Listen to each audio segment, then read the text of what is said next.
that saved a wretch like me. Thank you, Lord. Thank you, Lord. For I once was lost. Anybody been lost? No. But praise God, right now I'm found. Amen. I was blind, but now I see. Thank you, Lord. Let's bow our heads for a word of prayer. Gracious and Heavenly Father, we thank you now for this day, God. We come now empty pitchers before a full and flowing fountain, asking that you would speak a word on today, God. Speak a word that will bring us what we need in our daily lives, God, and that will help us to honor and celebrate our mothers, God. For we thank you for the gift that we call mothers, God. Whether she's here with us or whether she has departed, God, we thank you for seeing fit for blessing us with our mother. God, be in the midst of this service, God, and move how you would want to move, God. Let the words of my mouth and meditations of my heart be acceptable in thy sight, O Lord, my strength and my Redeemer. Amen. Amen. You may be seated in God's presence. For I count it an honor and a privilege to be here with you today. For as Pastor Hopkins said, I am at home. For Upper Canaan is a part of me. It's a part of my legacy. Amen. Amen. Y'all talk back to me now. Don't be dry and sad. Y'all participate, okay? All right. Amen. Amen. Upper Canaan is a part of my legacy for my great-grandfather. Served him for many, many, many years, if I recall correctly, 92. Amen. So I'm grateful to be here. I thank Pastor Hopkins for this invitation. I thank you, Miss Mary, for asking me to be here on today. Y'all ready? Amen. Seems like y'all been in my message this morning already. Our scripture for today comes from Proverbs, the 31st chapter. And we're going to start at verse number 10. Then we're going to jump down to verses 25 through 28. And then go to verse 30. That's Proverbs 31. When you have it, say amen. And give it a little more time, say hold up, brother. Amen. Yeah.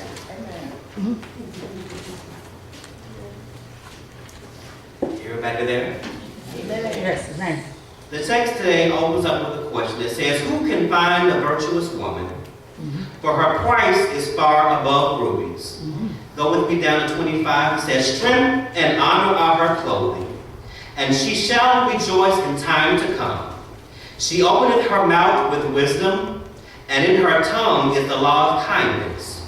She looketh well to the ways of her household, and eateth not the bread of idleness. Her children arise up and call her blessed. Her husband also, and he praiseth her. Verse 30 says, favor is deceitful, and beauty is vain. But a woman that feareth the Lord, she shall be praised. I'm going back to verse 10. It says, who can find a virtuous woman? My title for my message today answers this question. And it says, I found it in my mom. Anybody find a virtuous woman in their mom? Amen.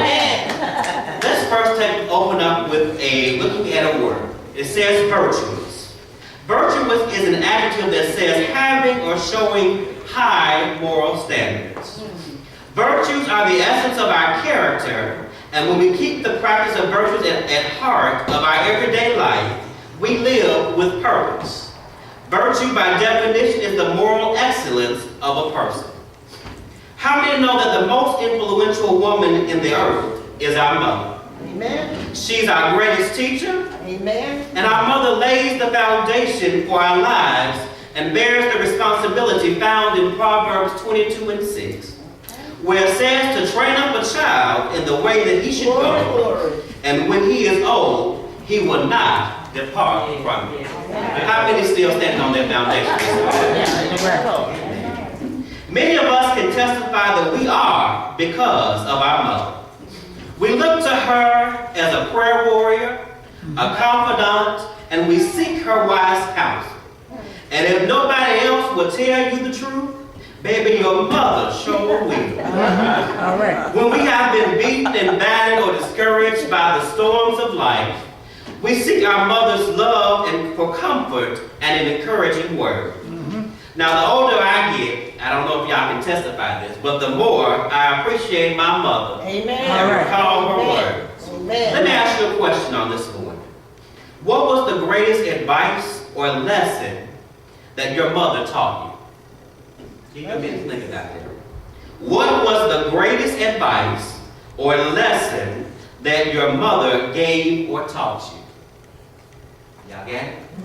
All right. I'm going to answer that for you. Mine was, my mother taught me a very simple lesson that I understand its value the older I get.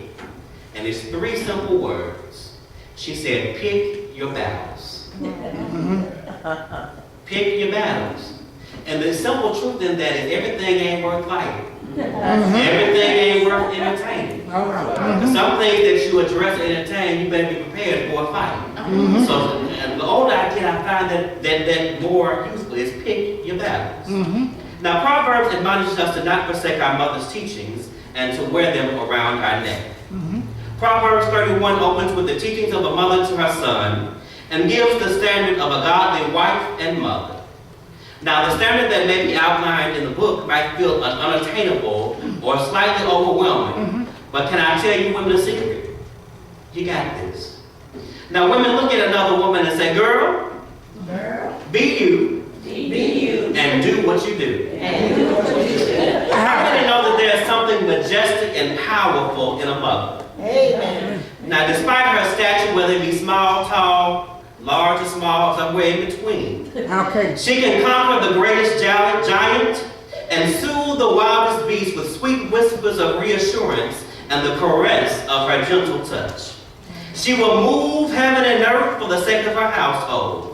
But make no mistake about it, a mother does not play. She will correct you anytime, anywhere, and get you together quicker than a flash of lightning.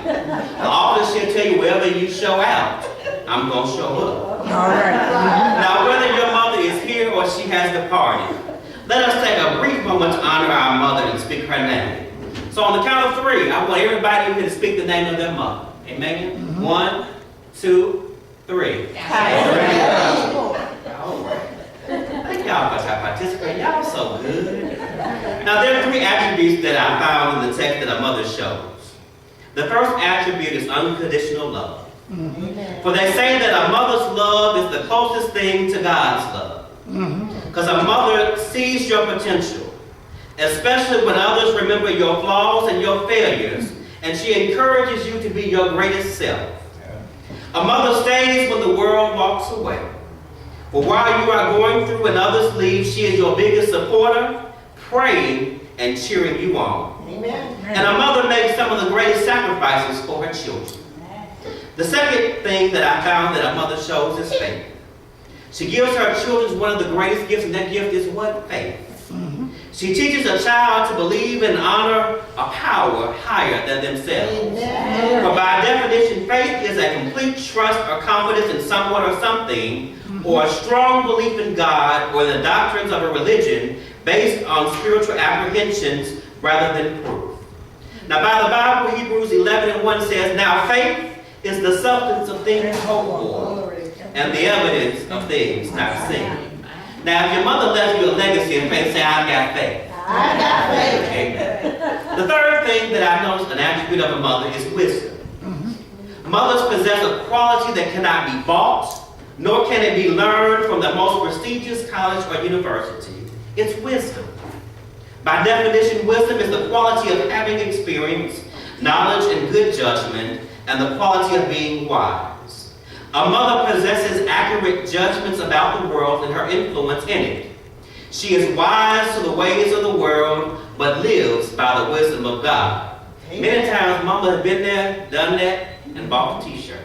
All right. She is so quick to share wisdom that she has gained to encourage others to reach their potential.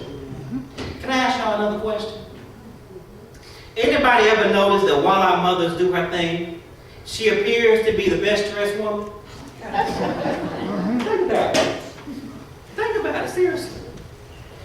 You have beautiful memories of your mother and her appearance, but she appears to be the best dressed thing while she goes about seeing to the ways of her household, while she's raising the children, picking them up, taking them to school, whatever it is that she does or she finds herself to do.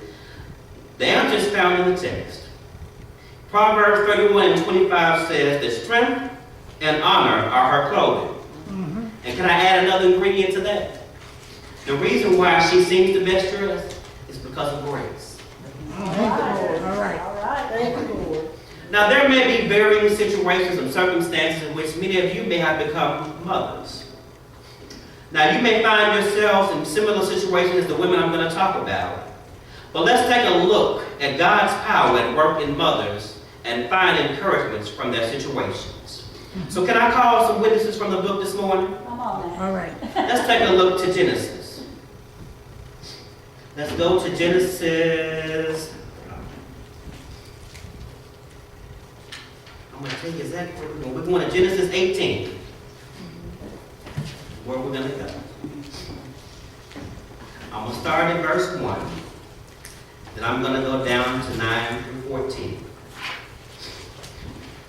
We're going to take a look at a woman by the name of Sarah. And it says, and the Lord appeared unto him in the plains of Mamre, and he sat in the tent door in the heat of the day. Verse 9 says, and he said unto him, where is Sarah thy wife? And he said, behold, in the tent. And he said, I will certainly return unto thee according to the time of life, and lo, Sarah thy wife shall have a son. And Sarah heard it in the tent door, which was behind him.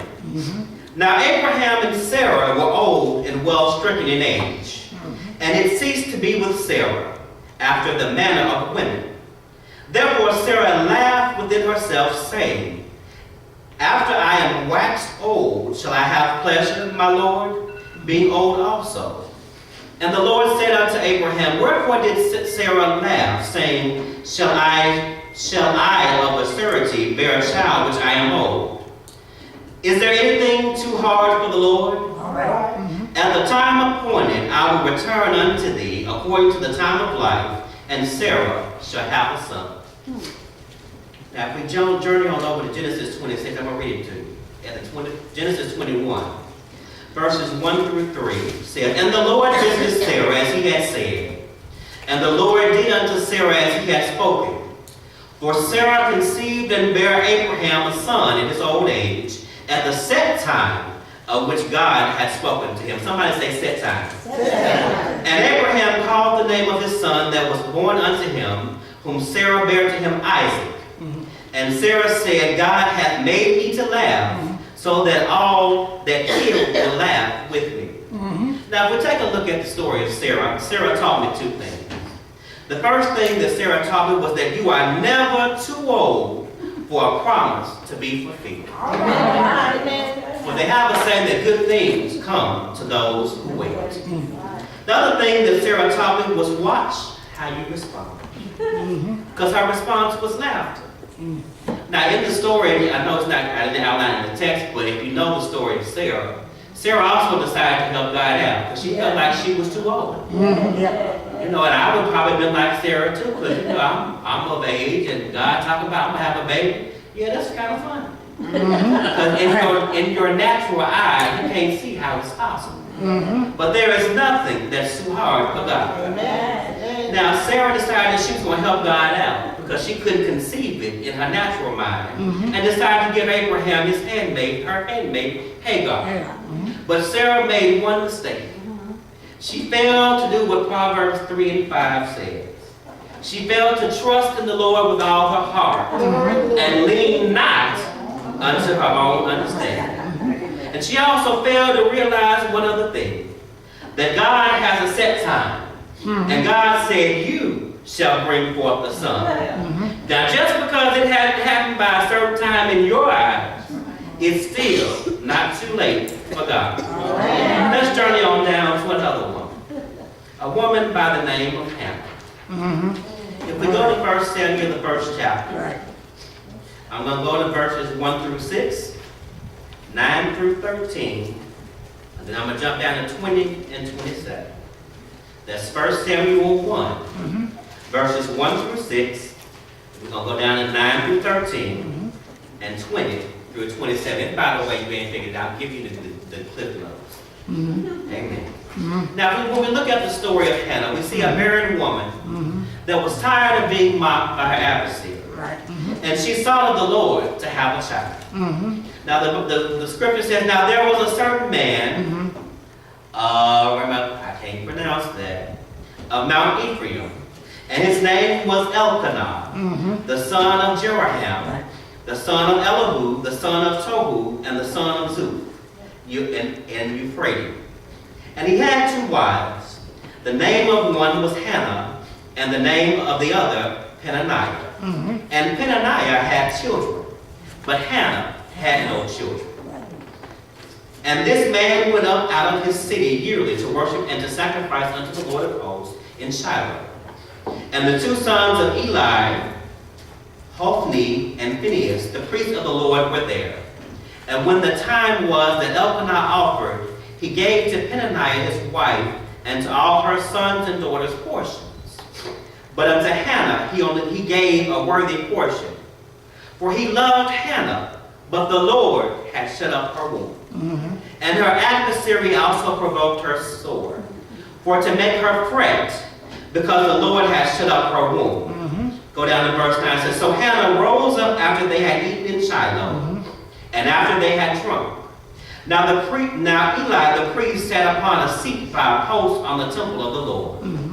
And she was in bitterness of soul, and prayed unto the Lord, and wept sore. And she made a vow and said, O Lord of hosts, if thou wilt indeed look on the affliction of thy handmaiden, and remember me, and not forget thine handmaiden, but will give unto thine handmaiden a child, then I will give him unto the Lord all the days of his life, and there shall no razor come upon his head. And it came to pass, as she continued praying before the Lord, that Eli marked her mouth. Now Hannah, she spake in heart, only her lips moved, but her voice was not heard. Therefore Eli thought she had been drunk. Go down to verse 20. It says, wherefore it came to pass, when the time was come about, after Hannah had conceived, that she bare a son, and called his name Samuel, saying, because I have asked of the Lord. For this child I prayed, and the Lord hath given me my petition, which I asked of him. Now when we look at the story of Hannah, we can see that Hannah was a praying woman. And in sincere and honest prayer, she cried out to God and made a vow that said, O Lord of hosts, if thou wilt indeed look on the affliction of thine handmaiden, and remember me, and not forget thine handmaiden, but will give unto thine handmaiden a child, then I will give him unto the Lord all the days of his life, and there shall no razor come upon his hand. Hannah prayed so that she caught the attention of Eli the priest. And he thought that she was drunk because she prayed from the heart and poured out her soul to God, and only her lips moved, but she spoke no words. That teaches us to pray from our heart and to truly pour out our hearts to God. And Eli's response was that God grant her petition. And when God answered Hannah's prayer, she remembered her vow unto the God. Now Hannah taught me 2 things. Ask me, what was it? What was it? With prayer and faith, all things are possible. The other thing that Hannah taught me was to don't allow the pain or disappointment of your situation to alter who you were. Now, although her adversary Peninnah mocked her so because she couldn't have children, she took the pain and frustration that she experienced and that she bore, and she cried out to God. Which leads me to the next thing she told me was to take your burdens to the Lord and allow him to work it out. Now, if we look at the last situation, Sarah forgot that, to trust in the Lord with all thine heart and to lean not unto thy own understanding. Then the other thing that Hannah showed me that is when you receive what you prayed for, don't forget your vow to God. Right. Can I go on to one more, Mother? Let's go to Jochebed. You may ask, who is that? She was the mother of Moses. All right. Now, in order to protect her child, she had to put him in a basket and literally send him up the river. Let's go to the book of Exodus, the 2nd chapter. We're going to go to verses 2 through 10. Okay. All right. And it says, and the woman conceived and bare a son. And when he saw him, that he was a godly child, she hid him there 3 months. And when she could not longer hide him, she took for him an ark of bulrushes, and dabbed it with slime and with pitch, and put the child therein. And she laid in the flags by the river's brink. And his sister stood afar off to wit what would be done to him.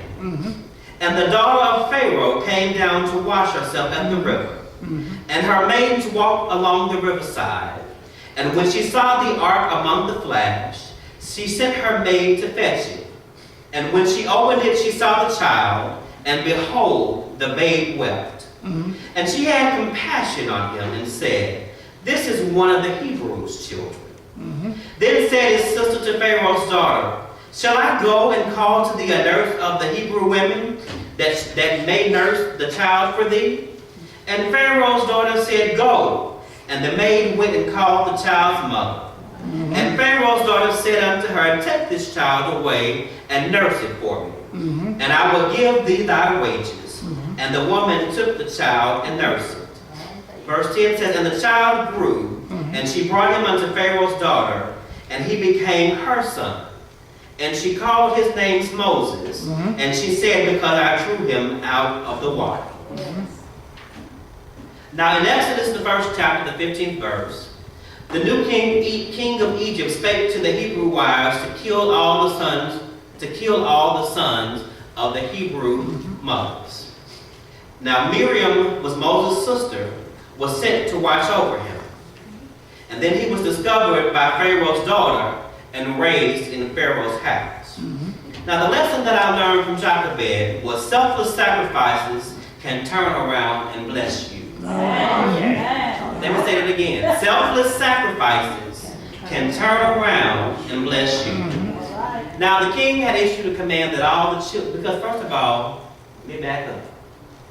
They were afraid of the Israelites. And they were trying to figure out a diplomatic way that they could control these people. So they came up with a solution. And the solution was to kill the firstborn sons of all the Hebrew women. Well, actually, when I read that, it speaks to the times that we live in today. You want to ask me how?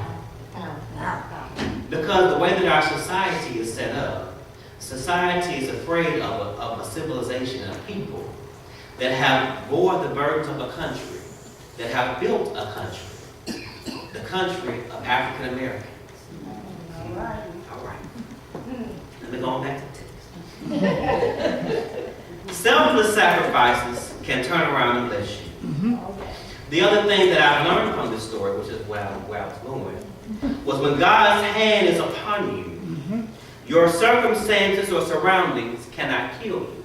Now, if you look at the story, Moses was sent up a river in a basket. Now, by physics, what should have happened?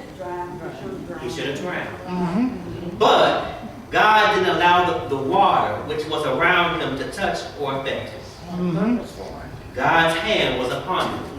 And as you just said, God had a purpose. So when God has purpose, ain't nothing can harm him. Let me take one more look from the book. Can I do one more? Mary, the mother of Jesus. God, here in the story, God found favor with her and used her to bless the world despite the customs of man. If we go to Luke, the first chapter, I'm going to go to verses 26 through 31. Amen. Luke, the first chapter, verses 26 through 31.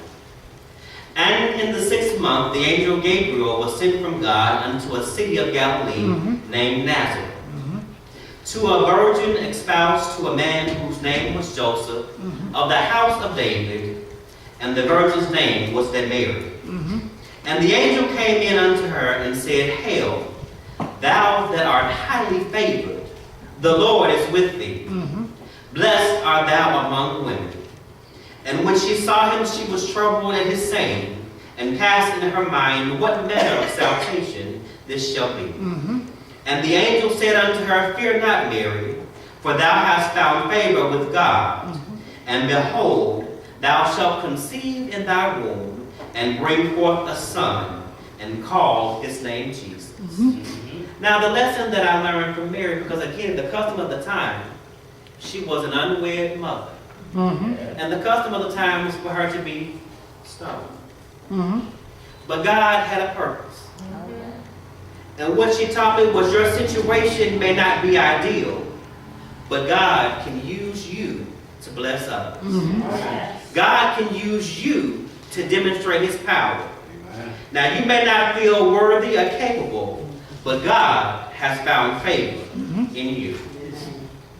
Now in order for the prophecy to be fulfilled and to give God glory, the Lord had to use two vessels that were situations deemed by man not possible.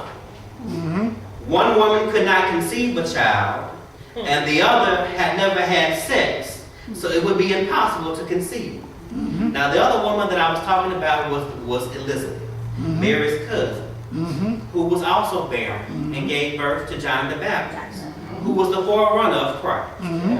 But now both of these women show us that but through God, all things are possible. Now as I get ready to come to a close, can I call just one more witness? Now I'm going to take you on a trip. And we're going to go on a trip to a place not far away. It's a place right here in Millington. And if you would, I ask that you pull out your spiritual GPS. And we're going to a place, and put in this address. It's 1788 Campbell Road. Now, many of you have been to this place before. It's 1788 Campbell Road.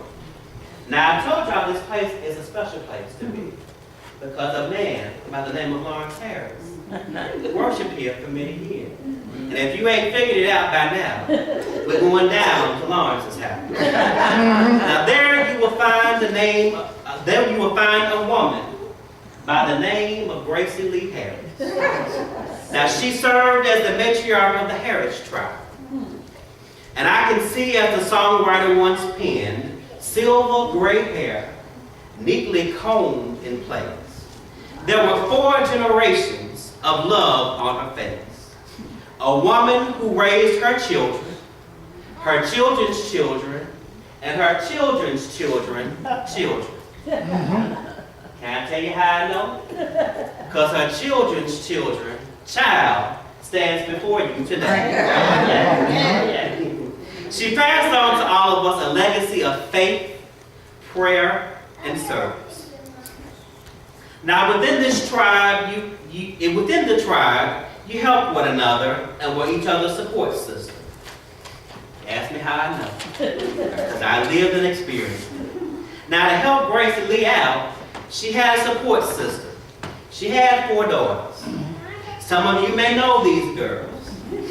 There we find Emma, Gracie, Mary, and the one y'all see every Sunday, the one whom I call Miss Dixon from Good News, is Carol.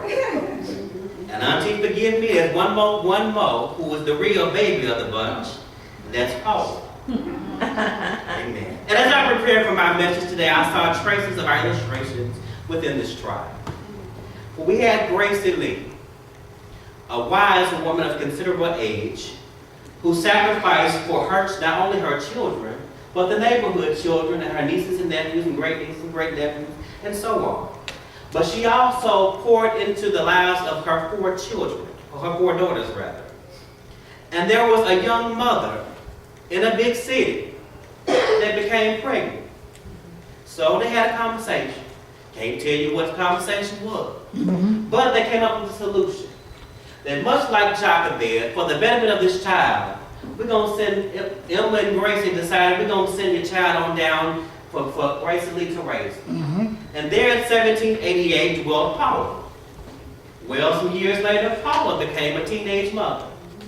And Paula had a conversation with Gracie Lee, and then Emma, and Mary, and Carolyn, and Gracie May decided, hey, you know what? Tell you what.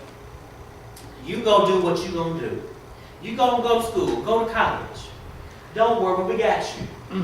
We're going to help you raise this child. And then therein I said there was another woman that reminds me of a woman that could not have children. But she said, you know what? Even though God said I can't have children, I'm going to step in and be a mother to my nieces and my nephews. And one of her favorites stands before you today. I got Although she was not academically able to have children and conceive children, she was that to her nieces and nephews. Now, despite your situation, you may have been a woman in upper numbers and told that you could not conceive children. You may have had to allow someone else to step in for the development of your children. Or you may have been a teenage or unwed mother. But whatever your situation you may find yourself in, all you have to do is pull from the strength of God and clothe yourself with his virtue. For Philippians 4:13 declares that I can do all things through Christ who strengthens me. Now, our text asks the question, who can find a virtuous woman?